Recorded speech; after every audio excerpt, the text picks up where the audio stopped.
LeBron James won't let what happened in 2007 repeat itself in the NBA Finals this time around. What happened the last time was that they were swept aside by San Antonio Spurs in 4 games. But last night, he turned in a triple-double, 39 points, 16 rebounds, and 11 assists for Cleveland to even the series at a game apiece. Hello and welcome to Sport This Morning. I'm Cecilia Morogbe. Now let's just take a look at the major headlines. And of course, we're starting with what is happening in Canada. Super Falcons are ready to make history. They face Sweden tonight in Winnipeg in Canada. Also on the program is a double 4 for Lewis Hamilton in Montreal. 4th win this season for him, and also 4th for him at the Canadian Grand Prix. And there is no career Grand Slam for Novak Djokovic this year. He will have to wait a little longer for that. Stan Wawrinka dashed that hope in 3 hours, 12 minutes yesterday. Now, before Austin Okonakwa joins me on the program, let's take a look at this report highlighting Super Falcons' readiness for the World Cup and also their past performance in previous tournaments. African champions, the Super Falcons, dominated women's football on the continent, winning 7 of the 9 tournaments, but are yet to make a mark on the world stage. The center, and here comes a chance, and it's a goal. Easy does it for the Super Falcons. And to get onto the score sheet right here, early on, is Sonia. The team secured the ticket to Canada by winning the 9th African Women's Championship in Namibia in October last year. Winning all 5 matches they played, scoring 16 goals in the process and conceding just 3. Francisca Ortega goal pass! Francisca Ortega! And she scores the second goal. Nigeria's Super Falcons are enjoying themselves here. The team will begin their biggest test of the World Cup on Monday against their Swedish counterparts in Winnipeg in Group D. That also parades 2-time champions, the United States and Australia. I don't think there's any cause for alarm where they label the group group of death. For me, it's group of life, because for me, if Spain could go out at the group stage, anything is possible. But if only we prepare well, we just have to do the right thing. We shouldn't just go there thinking we're the African champions. Fine, they will see us like the underdogs, but it's better that way, so we'll surprise them. Our target is the Cup. We're the Senior World Cup. We're not going to the competition not just to participate or to complete the number. You know, we're going there to make sure to leave a landmark that Nigeria is not just coming to the competition to complete the number of teams, but to participate and also let people know that Africa not just pushover teams or like a team to come and donate points at the World Cup. Nigeria's best performance was at USA 1999 when they were knocked out in the quarterfinals by Brazil after finishing 2nd in their group. The big question is, can they better that performance?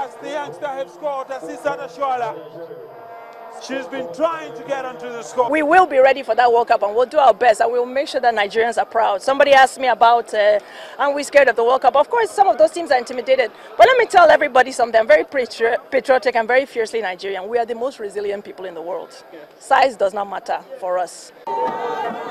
This is the Super Falcons' 7th appearance in the tournament, and Nigerians are indeed hoping that having qualified for each of the previous editions, the team can go all out to rewrite history.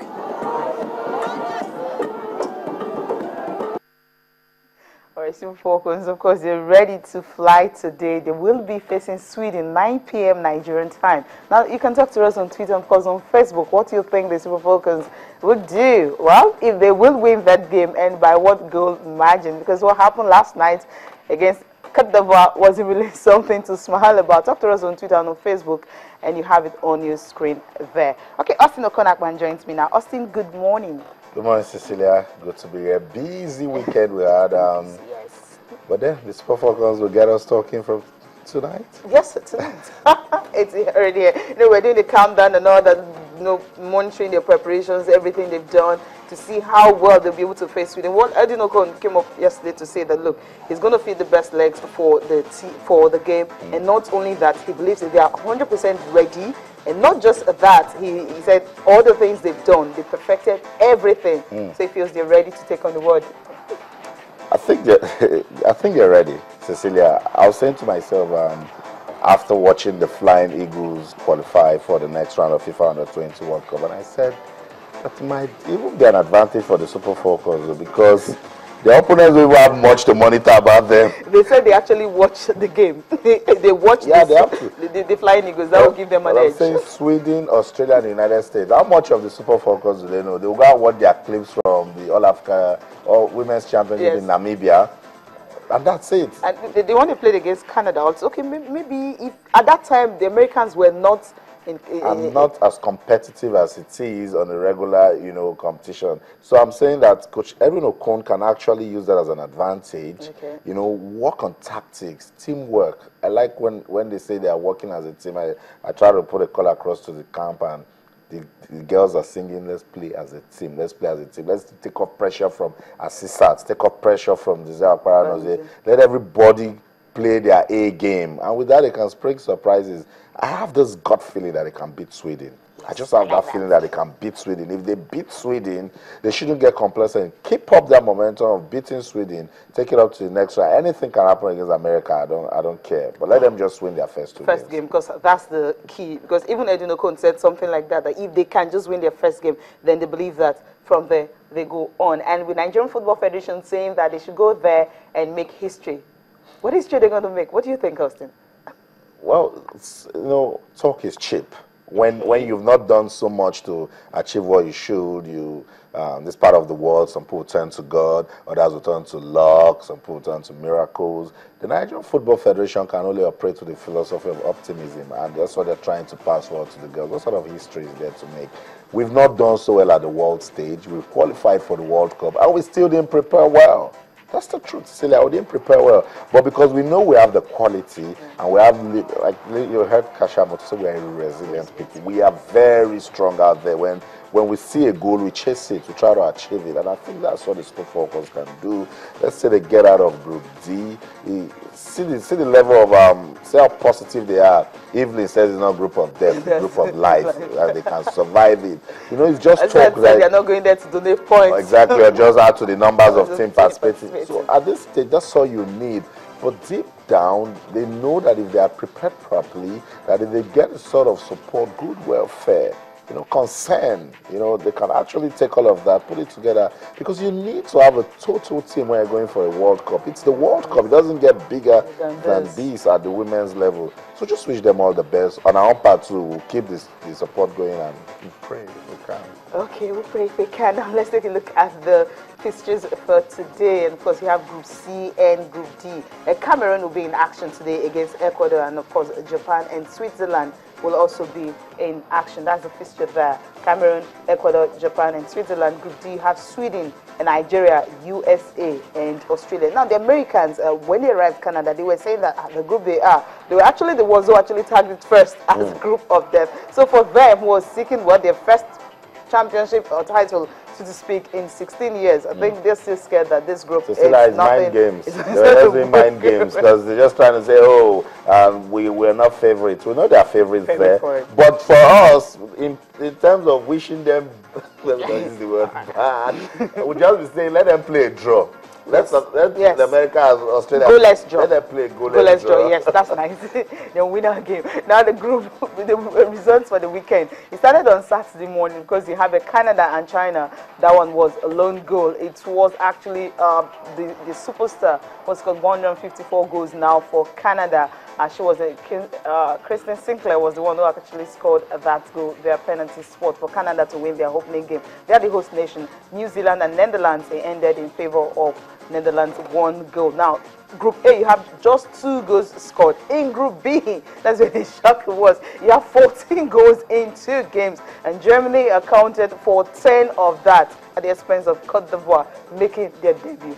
That's not a good way at all. It's women's football. It's women's football. They love scoring. At this stage, they just come all out to have fun. That's why some people argue that it's not as competitive as it should be. But of course, we know it's Germany and debutants Cote d'Ivoire.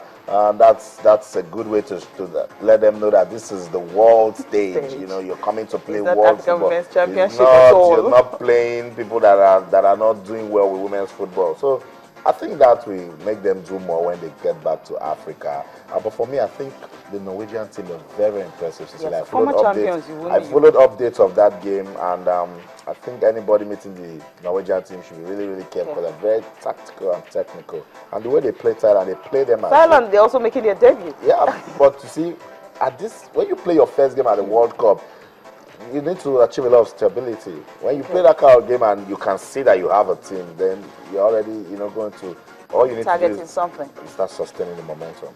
Okay, that's the way it is for the Women's World Cup. We're rooting for Super Falcons. Hopefully 9 p.m. today, well, they get to put a smile on our faces. And tomorrow morning when we come here, we'll talk about their victory.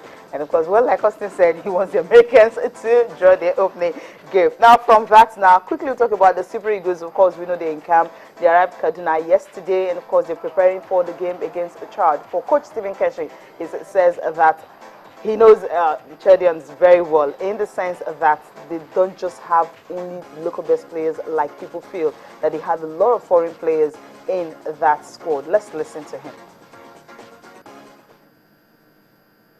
For the past 2 days, about some of comment people are making, we can use 3SC, we can use Eyimba, we can use under 23 to play Chad, and that's it. That's not true. Most of it, I played against Chad when I was in Mali. That was 2008. Then they were very physical, very strong, But now most of all the players that we have on their leagues that are coming to Nigeria, they're all pros. They play in France, they play in Belgium, play in Morocco, Algeria. So none of them is home-based player that is coming in. So we're preparing just another match that we're going to play. If it's be it France, be it Brazil, we just have to focus on our side and wait. It's not going to be just walk on the park. There will be a lot of challenges there because they're coming home to play to get a point. So every one of them is going to sit behind, and then we need to figure out what to do. But I must tell you, I'll let Nigerians know, it's not. Yes, you said nobody knows them in Africa, but if you give them room, they will be known.